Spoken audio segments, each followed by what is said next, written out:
कविताओं की दुनिया हो, शायरी की दुनिया हो, या फिर खबरों की भागम-भाग, कुछ कहानियां ऐसी होती हैं जो इन सबको पीछे छोड़ देती हैं। और वो कुछ कहानियां ऐसी भी होती हैं जो इन सब के बीच होती हैं, लेकिन वो एक खबर के रूप में लोगों के पास पहुंचती है। और उसके अंदर एक ऐसी कहानी होती है, उसके लिए आपको भीतर तक जाना पड़ता है। एक कहानी है यूपी के रामपुर की। तमाम सुर्खियों में ये खबर आई, तो उसके अंदर क्या है। मैंने इस कहानी को पढ़ा और मुझे लगा कि नहीं, ये एक बड़ी कैनवस की कहानी है। ये दुनिया को पता चलना चाहिए कि आखिर क्या है ये एक रिश्ते का खत्म हो जाना। एक इंसान इतना मजबूर हो गया कि उसने ये वाला काम कर दिया। वो मरने से पहले एक डायरी लिख जाता है। उस डायरी पे एक लाइन थी कि मैं तुम्हारी मां का कातिल नहीं हूं। वो बच्चों को कहता है, मैं तुम्हारी मां का कातिल नहीं हूं, मैं तुम्हारे भविष्य के लिए ऐसा करके जा रहा हूं। आप खुद सोचो कि एक इंसान जो अपनी पत्नी को और खुद को, दोनों को मारने से पहले, या जो शब्द वो उकेर रहा होगा उस डायरी के पन्नों पर, वो क्या पीड़ा होगी, क्या दर्द होगा उसके अंदर, और कितनी बेबसी और मजबूरी होगी कि आखिर ऐसा करना पड़ रहा है। और वो अपनी बीवी को अपने सीने से लगाता है और राइफल से एक रॉड के जरिए गोली चलाता है जो दोनों को पार कर जाती है। वो दोनों मर जाते हैं। वहां पर पड़ी होती है दोनों की लाशें और एक बेड के ऊपर डायरी। साथियों, ये कहानी यूपी के रामपुर की है, जिसमें सुनील रस्तोगी और उसकी पत्नी नेहा, एक छोटा मोटा बर्तन का व्यापारी जो अपना घर बार चला रहा था। तो बच्चे हैं, एक बेटी और एक बेटा। तो मंजिला मकान है, नीचे बच्चे थे परिवार में, और खुद मियां बीवी ऊपर छत पे थे, दूसरे फ्लोर पे। वहां पर ये पूरा किस्सा लिखा जाता है। कहानी के वो शब्द जो शायद वहां पर पहुंचे पुलिस अधिकारियों ने जब पढ़े होंगे तो उनके भी रोंगटे खड़े हो गए होंगे। और लिखने के बाद वो दंपति इस दुनिया से चली जाती है। और इसमें बड़ी बात ये भी थी कि नेहा कैंसर से पीड़ित थी, सुनील खुद भी बीमार रहता था,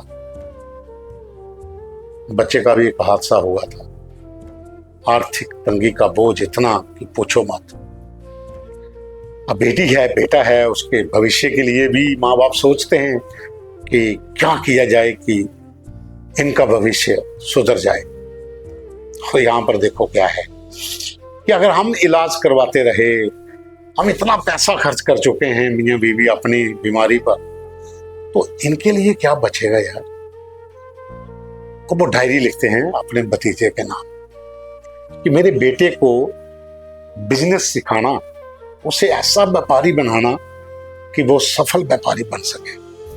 बेटी की शादी भी करवानी है, उसके लिए फलां फलां, वो थोड़ा बहुत जो बचा है, अब तुम इस व्यापार को किसी तरीके से थोड़ा सा और आगे ले जाना ताकि उसकी शादी हो जाए। मैं तंग आ चुका हूं, मैं बदहास हूं, मैं असहाय हूं, मेरे से अब जिया नहीं जाता, और ना ही मैं नेहा का दर्द देख पाता। उसे ब्रेस्ट कैंसर था, इलाज चल रहा था, खुद भी बीमार, 2 लोगों का बीमारी पर खर्चा, बिजनेस का बैठ जाना, 2 बच्चों को पालना पढ़ाना, और शहर के भीतर दुकान, घर, 100 खर्चे और भी होते हैं।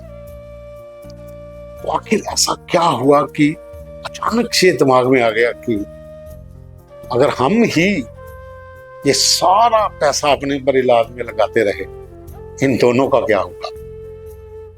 अब जी उसका फैसला सही है या गलत है वो तो आप लोग डिसाइड करोगे जो कहानी सुन रहे हैं।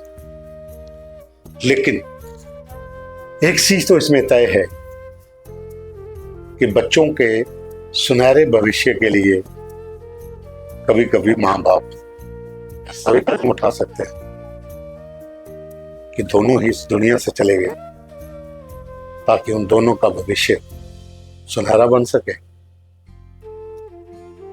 अब ये कहानी जो है, अब वो जो डायरी के भीतर लिखी गई लाइनें हैं वो दर्शाती हैं कि ये मियां बीवी कितना प्यार करते होंगे, ये मियां बीवी बच्चों से कितना प्यार करते होंगे, और ये मियां बीवी एक साथ इस दुनिया को छोड़ने के लिए तैयार कैसे होंगे। ये कहानी बहुत से सवाल पीछे छोड़ जाती है और ये कहानी एक करारी चोट भी देकर जाती है इस समाज को, इस सिस्टम को।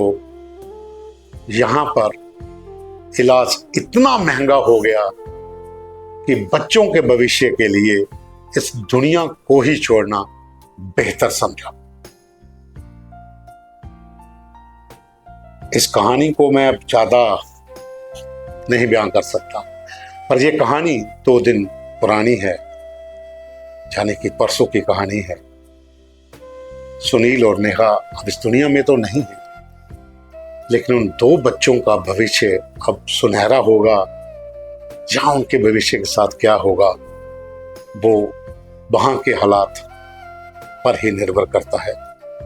लेकिन साथियों एक बात इसमें जरूर है कि माँ बाप ऐसा भी कर सकते हैं।